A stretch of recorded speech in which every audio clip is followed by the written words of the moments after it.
Hi, I'm going to be working on my car today, learning how to clean the valves. I have a turbo 2018 Kia Sportage. Some of the things you're going to need to clean your car, it's going to be for the intake valves, you're going to need some CRC valve and turbo cleaner. All right. If you also want to clean the map sensor, you are going to need also some CRC mass airflow sensor cleaner. That's for the electrical sensitive parts. All right. These are quick drying types of fluids, cleaners. All right.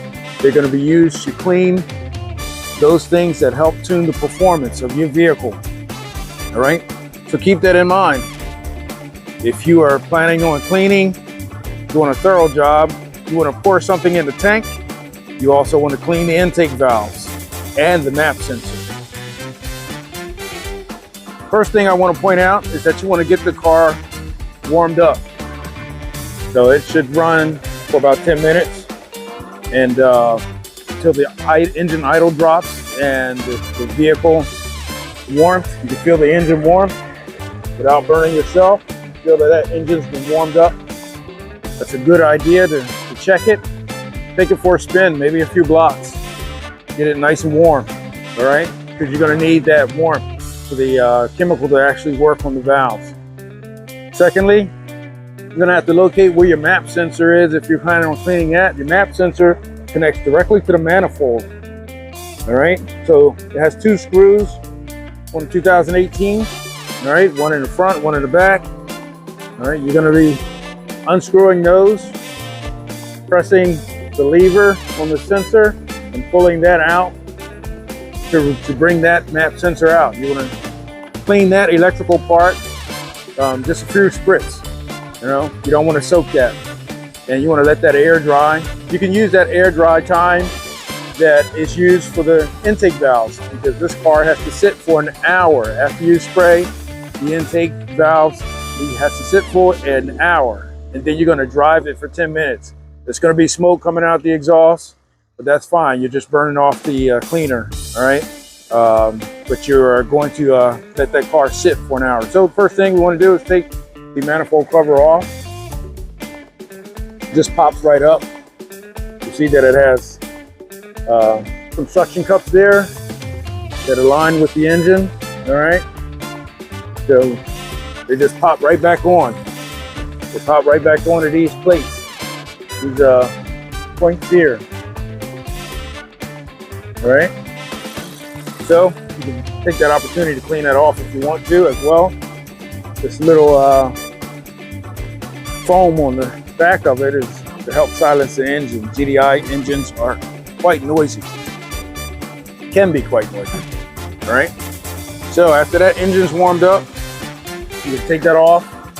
You can remove your MAP sensor, MAP sensor.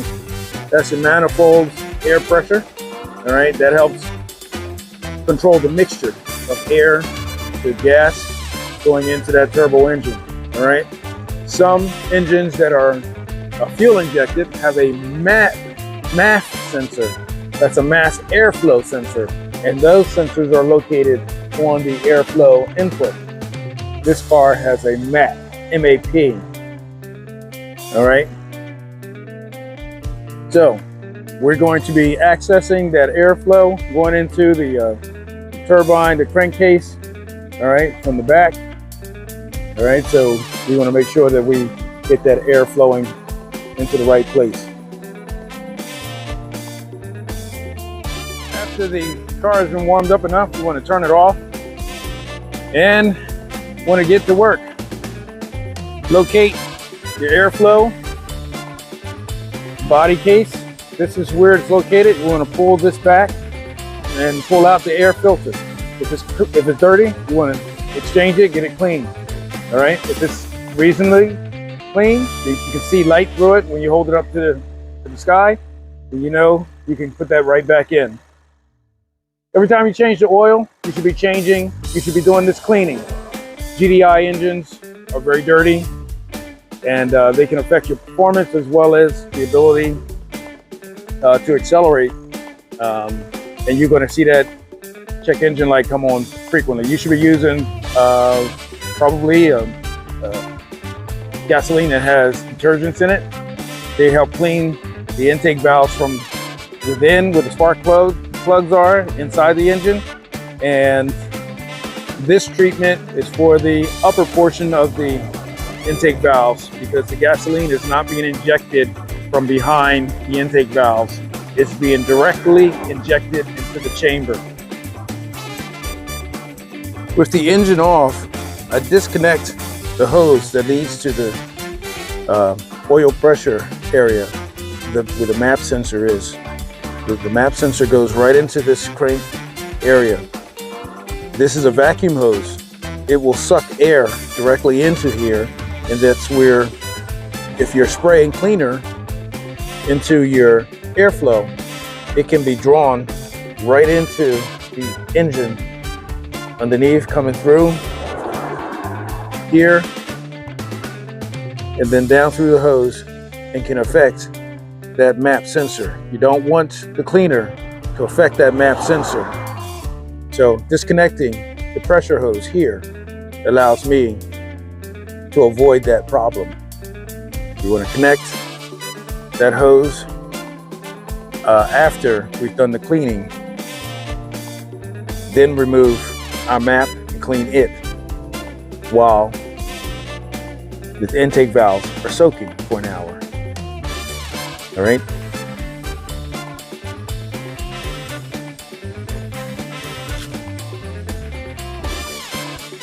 So what we want to do is hold that can into the airflow vent and spray right into the air hose when that engine is running.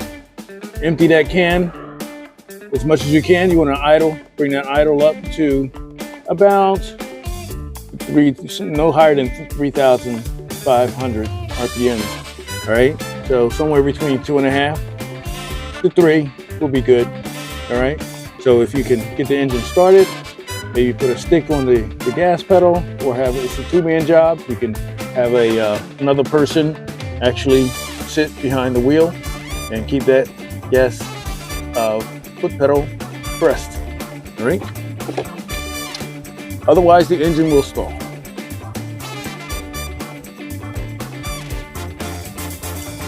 So after that's done, is put your air filter back together. All right. So I'll get my air filter and put that back together.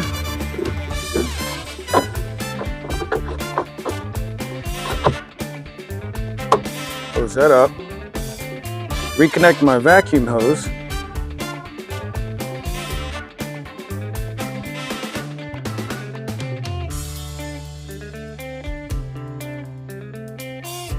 All right. And go ahead and remove my map sensor. Okay, I have loosened these screws already, so you can see what it looks like when I disconnect the wiring first. Pinch, wiggle, wiggle, wiggle, pull. Already loosened these screws for removal.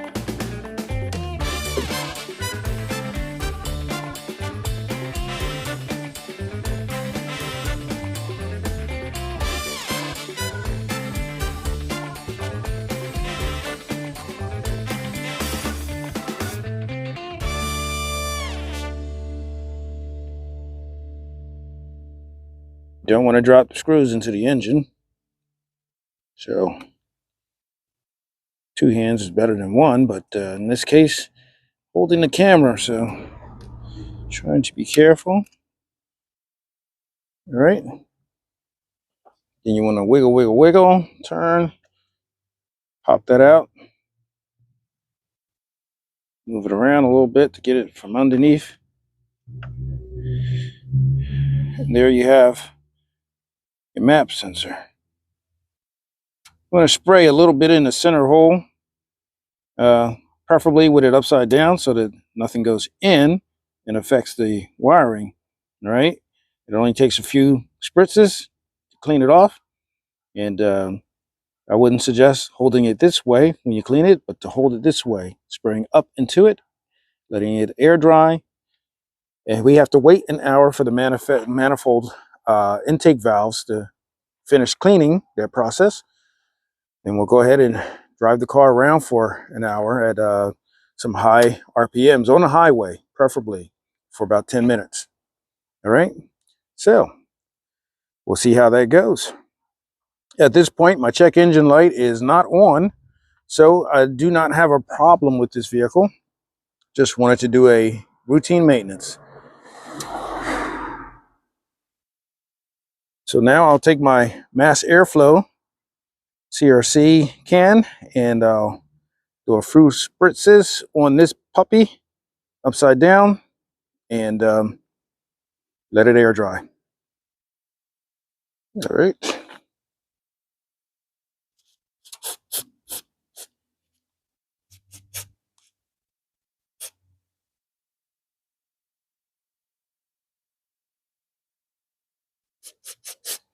It says it dries in seconds, and it does look like it is quick drying. Shake off the excess. Quick drying to the air.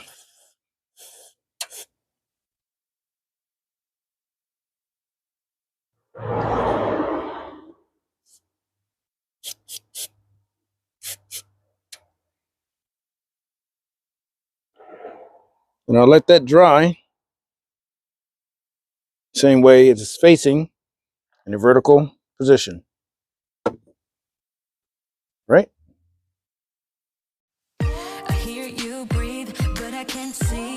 Next, it's been an hour.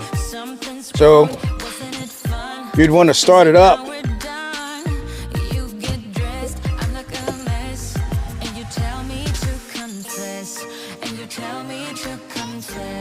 And you want to put it in the highest driving mode that you can get it into, which would be sport. All right. Trying to position the camera here so we can get going. And then you want to drive it for 10 minutes. All right. So it looks like I'm going to have to hold on to my camera, put it in drive, take it for a spin for 10 minutes.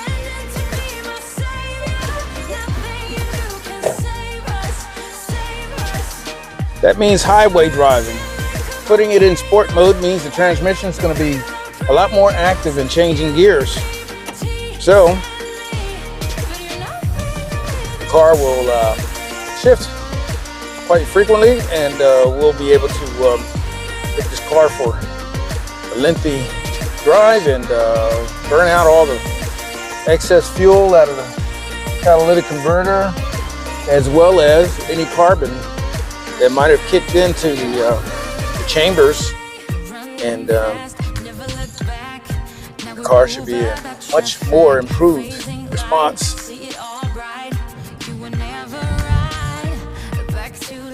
It was a rough start, like it was trying to choke out, stall out.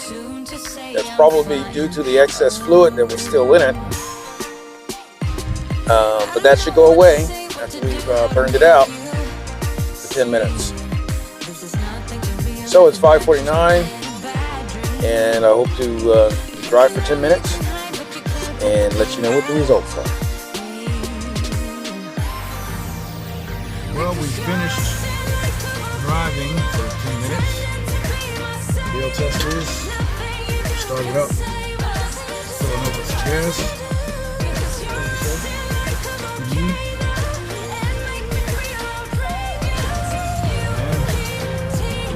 Clear.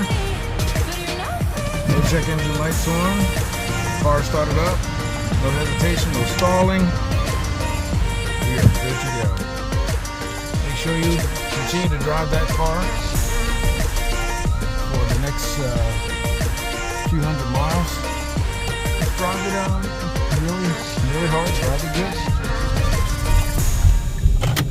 good. Car feels really great. Even in eco mode. All right, take care.